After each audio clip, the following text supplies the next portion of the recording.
A wintry wonderland! Excellent! Hello everybody. Welcome to the Olympus server. What am I doing? Okay, I've been running around a whole bunch, dropping portals everywhere, trying to find some new terrain. But I want my ender pearls back. Give me my ender pearls. That was an accident. I'm sorry. There we go. Don't need all that netherrack though. Okay, so I was going around dropping portals kind of throughout the nether, trying to find some new terrain that wasn't generated in 1.7, but was generated in 1.8, so that we could get access to some of those new blocks without having to go kind of generate a whole new area. I was hoping to just find patches of terrain that we hadn't yet explored. Now this doesn't seem to be proper either. We could definitely reconsolidate our ender pearls. But yeah, that is my goal right now. I'm just looking for the diorite specifically, but if we get a bit of everything, or at least the andesite and the diorite, because then we can easily make the other one just with cobble.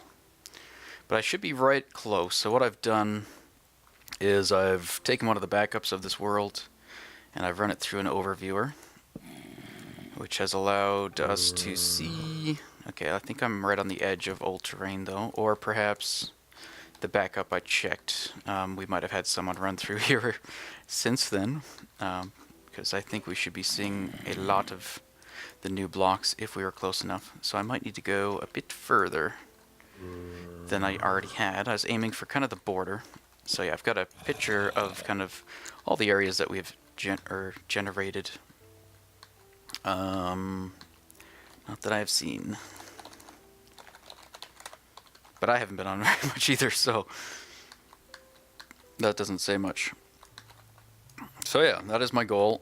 I'm gonna venture out probably to, let's see, we should be right kind of close to the north and to the, no wait, is that north? Yeah, north and east. These are probably already generated this direction, but if I head to the south and also to the west, I should hit some new terrain. So that might have been why I just bumped into some old terrain, because we are quite on the border of it all. So anyway, I'll leave you guys for now, and I'll bring you back if I find anything of use that I'm looking for. We have found what we were looking for. So just had to go a little bit to the south of that portal we made that brought us here. I put a line of torches so I could remember my way back. Okay, this way. That way we should find the portal. And here we enter into some new chunks. Probably somewhere across the border right around there. I'm not too sure. But yeah, now we have a beacon. Beacon? I am now recording, yes. So yeah, I picked up some just digging out this little hole. And we can definitely hear some mobs. So we should be able to find them. Not that we're really interested in caving, but now that we have the haste, we can also easily get the blocks that we want, which are mostly these guys. And I'm sure we'll find this cave just by digging this stuff out. The main one I'm looking for right now is just the diorite, so the white one. I'll grab the andesite though. But I think you can make... what can you do? I think you can make them all from the diorite one, but I could be mistaken. One of them you add quartz to make the red one. Which one's that? And the other one, what do you do? The other one you add cobblestone, I think, to get andesite. So I think you can get them both from diorite, but maybe I got it mixed up. Where are you guys? Seriously. There you are. Are you a big spider? Yeah. You gonna blow up? I know you want to. There you go. There's a lot of stuff down there.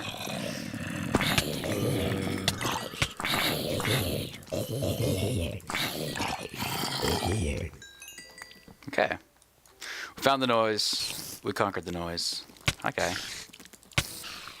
And there we go. Diorite is what I want. Diorite is what I need. Alright guys, I'm going to collect a whole bunch of this stuff, probably fill my inventory and my ender chest with it, and then I'll bring you guys back, show you what we're doing with it.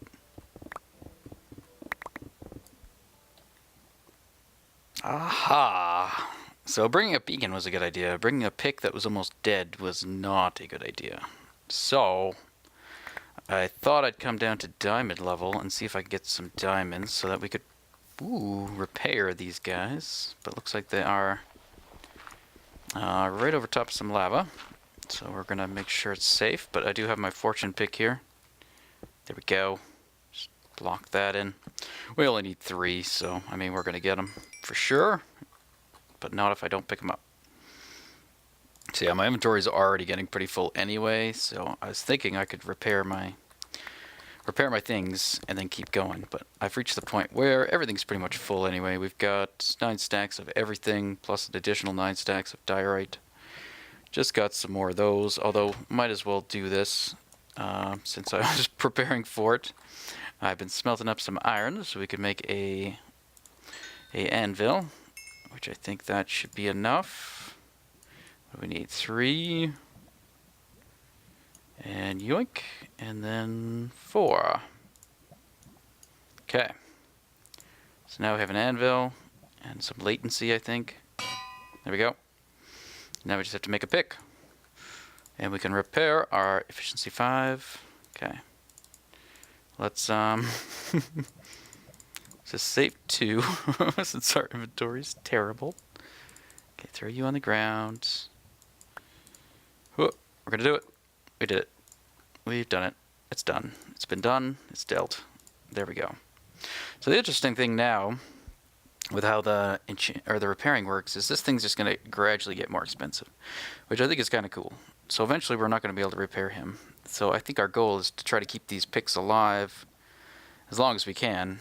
And if they ever make it to the point where they can't be repairable, then they like make it onto a wall of something, and we will save them. But if we end up breaking them partway through, and I have to rename them so that if I break Sleepy, if I had let him break, which I almost did, I would then have to name him Sleepy Pick number 5. So this way, if 4 ever makes it, we could kind of put him on a wall of fame or something like that. But anyway, there we go. I can now fill my inventory very quickly. However, we're already pretty full. So ender chest is now full. So I might fill up on the last remaining things. Like I might ditch these 2 gold because they're barely anything. And I'll see how much iron I have. I might ditch the iron. And the obsidian, the coal. I could ditch some ender pearls. The diamonds I'll keep because I am actually low on diamonds. And then we get some extra andesite. So there we go. So I could just do that. And then I'll fill up with some more diorite, some more andesite. And then we'll get out of here. And if we ever need, to get more stuff, we can. And I don't know if I could leave the iron here. I don't know if I ever come back. Probably. This will probably be where I come to cave and get some of this stuff now. And it's not too far out of the way. It's still connected to like the giant landmass that we've already had. So I didn't have to go like tunnel 20,000 blocks just to find a place that I knew wasn't occupied. Okay, we don't really have much there either. But yeah, I will finish up here. Go back up to maybe a higher location. And where there's no lava. And continue on. I guess I'll take the anvil though. Yeah, take the anvil. Here we go. Much better. Using my fortune 3 pick for a while there. It was just so slow. Okay, so yeah, that's definitely worth it just for that moment right there.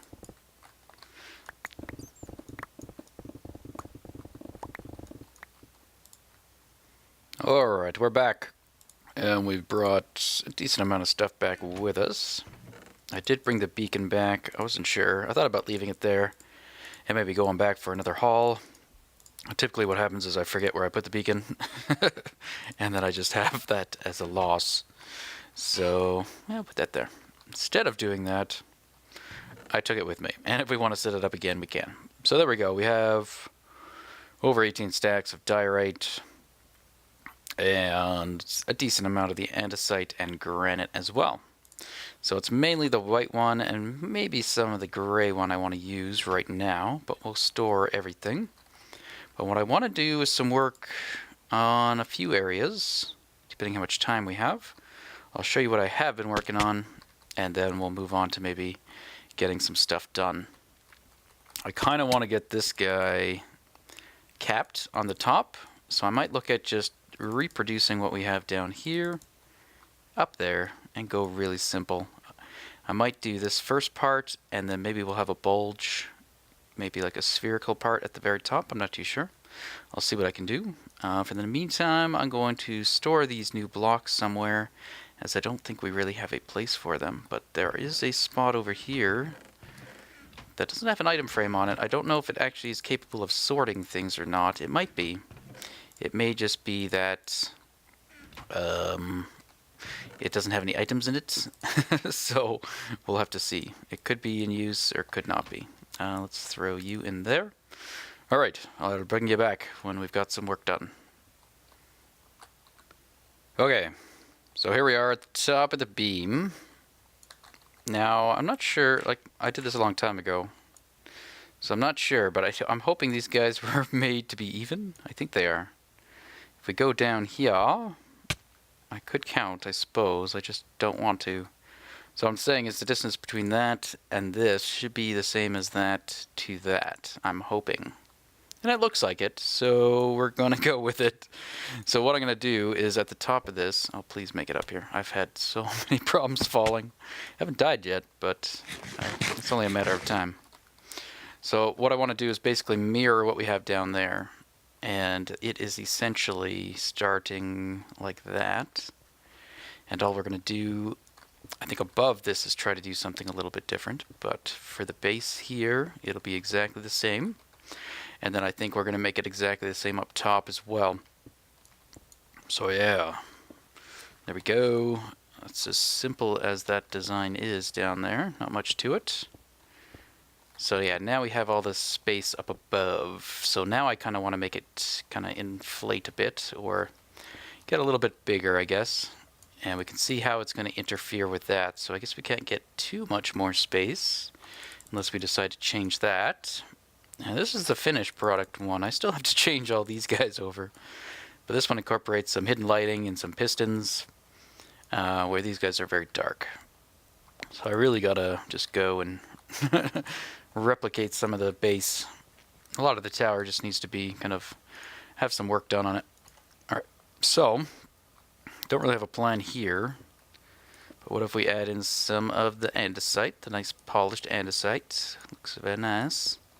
As close as we got to the double slabs, I guess. Those double white slabs. Okay, and here I kind of want to switch to the diorite. Now, I'm wondering if we should try to come out a bit, or if we can just stay inside. We'll see.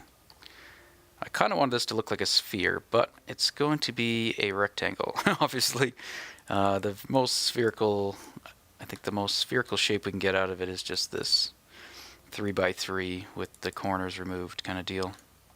So that could work. I also brought some coal. I was thinking of maybe trying to throw some coal in there. But I think mixing these blocks here, the quartz, the andesite, and yeah, I think it needs some color. So we're probably going to get rid of that. And by color, I mean lack thereof, a little black dot. And then we'll probably change some of the non-polished stuff to some polished instead. So let's see. Polished? Maybe the bottom one? And leave the top ones as they are, or the side ones as they are. Okay. Let's get up higher. Not on the torch. That's not going to work. Okay. Yeah, this could work. Maybe. We'll see. You let me know if it's awful, terrible, worst thing you've ever seen in your life. Second worst thing you've ever seen in your life. If it's not any of those, I don't want to hear about it though. Yeah. Okay. Clear? We're clear. So we can see the glass. Do we want to be able to see the glass any further? I don't think so. Whatever happens here, this has to get fixed. This has to get closed up. So I might have to come up here and figure out what I want to do with that. It's probably just going to be merging this ceiling with whatever I have here. So we'll probably take it up one more? What if we just wrap it? What if we do that and give it a... I'm Might grab some slabs and see if we could just quartz slab this in somehow, make it look a little nice. Okay, so I think you have an idea of what I'm doing, so let me go ahead and do it. Okay, I think it's done. I'm not sold on it yet, especially how it's merging with this thing. And that's uncovered. Let's fix that real quick. And I just quickly did this little thing, which again I'm not too sure on. Seeing the white on this side looks a little weird. But the coal block bled through anyway, so I decided just to cap it. And that I don't think will be seen. Okay. So we can get rid of the dirt and fall down. Also, from up here, I can show you something I've been doing, experimenting with. I've added in, instead of the spruce wood, I've added in the dark oak wood. You can't really see it too well from up here. It gives a totally different feel for it, though. I don't know if I like it or not. It does make it feel like a lot richer or darker, more kind of important. I don't know. But there we go. It doesn't have much light in there. We could hide some, maybe some glowstone inside, so that would bleed through, or we can keep it dark. I'm not sure. Or we could replace the coal with maybe a stained glass, and then have the light on the inside.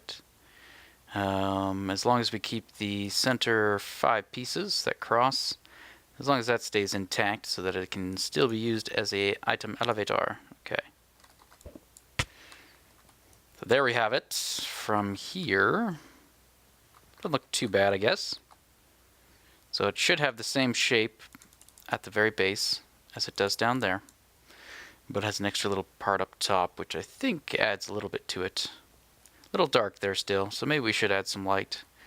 And I'm not sure about that. That looks really weird. So we will probably work on that. Maybe I'll just replace that with some spruce, or sorry, some oak, and just have that continue on. We don't need to see the white there.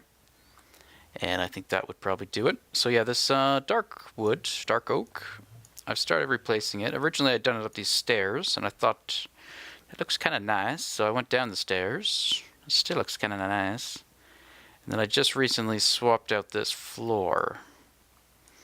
I like it, but I also like this one.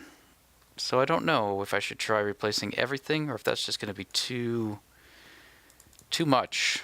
It feels very rich, where this feels a little easier on the eyes. This is in your face. This is nice. I don't know. You guys tell me. Let's go upstairs. I'll show you what else I've been working on. Probably won't have any more time to do what I kind of wanted to do, but I've been starting to do a floor up here and a stairwell as well. I kind of wanted to bring in the birch wood because it's nice and light. Then I started using it. I was trying to figure out some other blocks that we could use, and I want to bring in some of this wood. And I figured quartz would go well as well. And then I thought, what if we reproduce the floor down below again? But we'll swap out, basically keep everything the same except for, we'll swap out the stone for something else, and the wood as well for something else. But the coal and the color would be the same, so we'll still have kind of the whole color-coded areas. So this will still be blue. This will be very upper blue, I guess. This would be red over here. This will be green and yellow.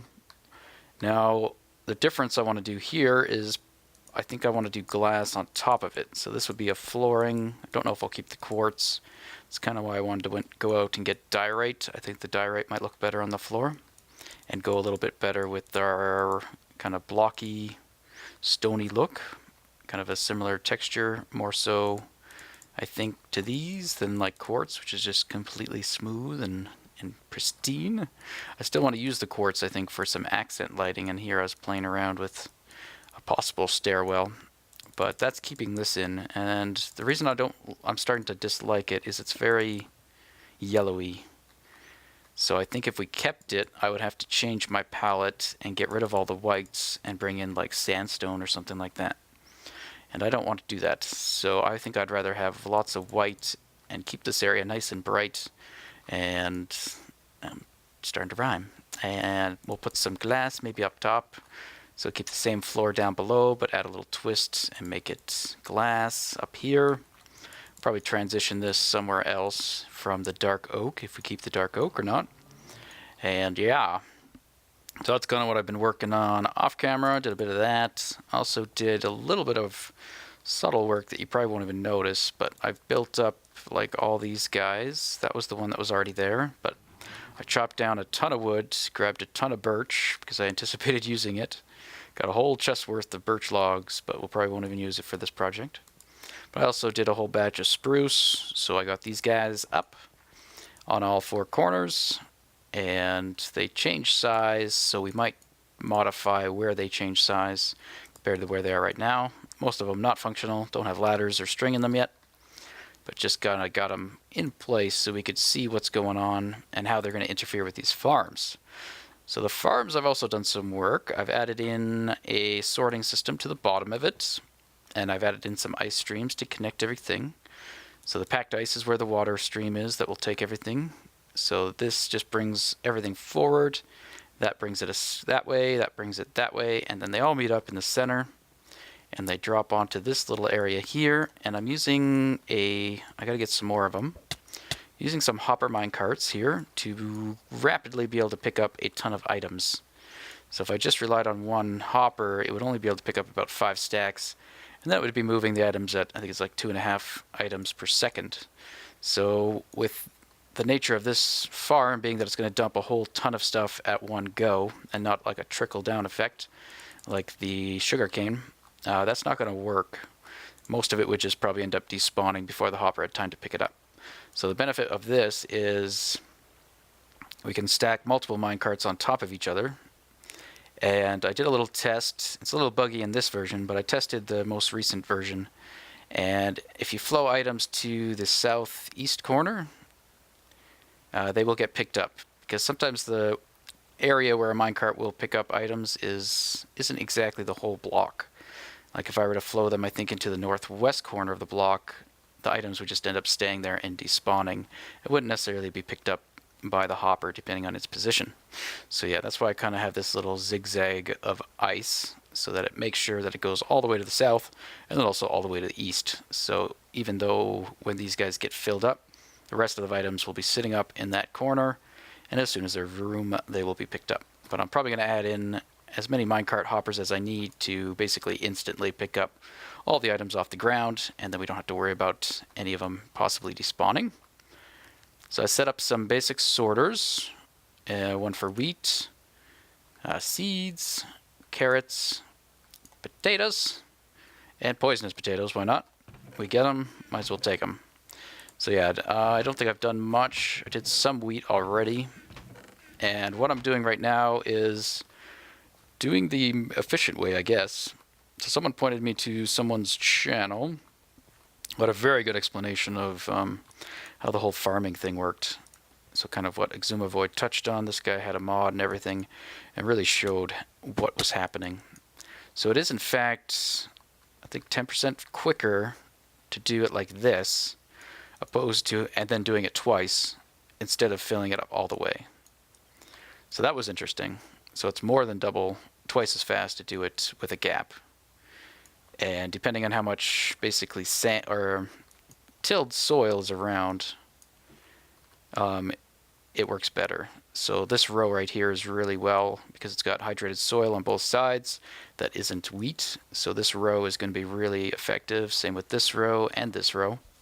When we get to the lower levels, because they're missing this upper piece of dirt, there's some that are less efficient, I believe, than others. But what I started to do at the bottom, which you can do, is basically just share the farmland. So if you do this, it's just as efficient as leaving it blank, as I did up above, but with different crops. So by putting carrots or potatoes or a different crop in between each row, they will basically go at maximum speed. Now I think the ones like against the wall, like this guy, might be slower than this guy. And same with these guys on the edge, because they don't have soil. But I don't know exactly how much slower or anything like that, and we're not going to worry about it too much. But it was interesting watching the video to see how you could maximize your farming a little better. So this might be something we do. And that's why I kind of wanted to get rid of just having one farm per item, because it's, if we want to do all 3 items, we might as well space them out like this, as they'll grow a lot quicker. Over 2 times quicker, even. So yeah, that was cool. Thank you again for showing me that. I did check him out. He's got some good videos on his channel. I can't remember who he was. If I find it, I'll try to link it again. But yes, the next goal, excuse me, been a little sick, guys, if you haven't noticed. So I have been lacking on video content a little bit than usual, but also got some new series starting up. I've got Space Engineers with Jaws crafted, so it's a co-op multiplayer where we're both kind of working together to just manufacture some stuff in that game and kind of go through what that game's about so far and its new survival mode that just got released. So check that out. And then I also started a single-player version of 7 Days to Die, where I'm basically going to go through first 7 days with you kind of non-stop with like no cuts or anything. Each episode's going to be 1 day, just roughly 25 minutes. And then from there, we will move on and maybe do more progress type stuff if I continue on with the LP. It is an alpha game, so I kind of don't want to get too involved in it because I expect to kind of reset the worlds and stuff like that. So I don't want to build anything like extravagant or anything like that, but it is a fun kind of little survival game, and you get to craft, and it's a very open sandboxy type thing. You can mine and do all sorts of things, so it's pretty fun. Alright, so that's about it, guys. So we're going to leave it probably here. So what I was saying is I want to basically recreate that thing again up here. So I'll probably do this off camera, and I'm not sure exactly the positioning of it on where this floor will be either. If the floor is going to be here, or if I'm going to lower it by 1, and then the actual floor height will be kind of this glass. So if that's the case, then that might work out, and maybe I'll do something with this too and actually kind of bring this up so it's kind of visible as well.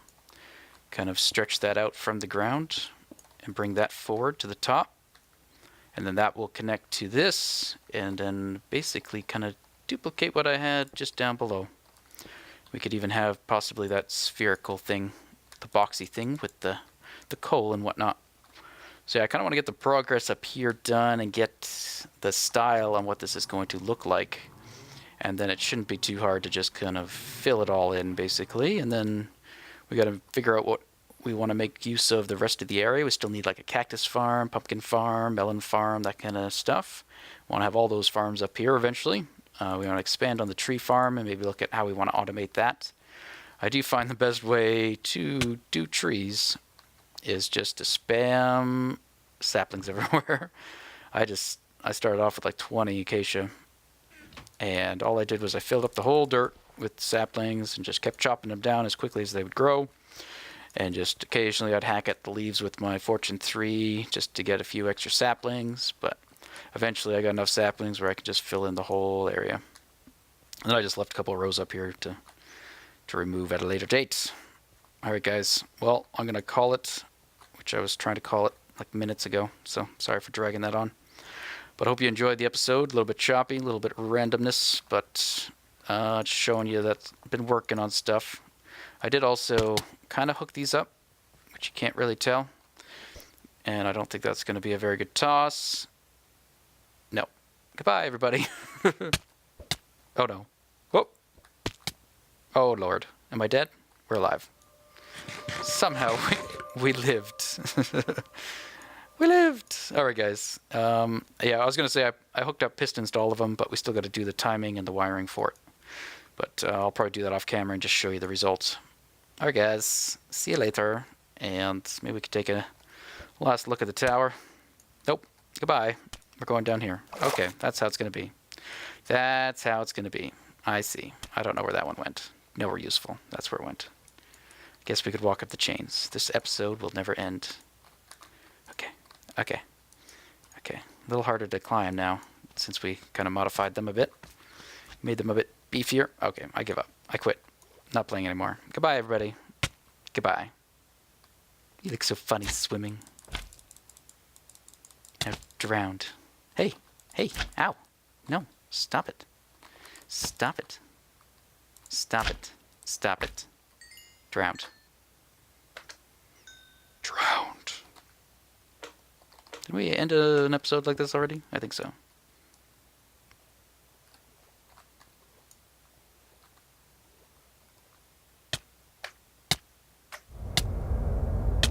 I win!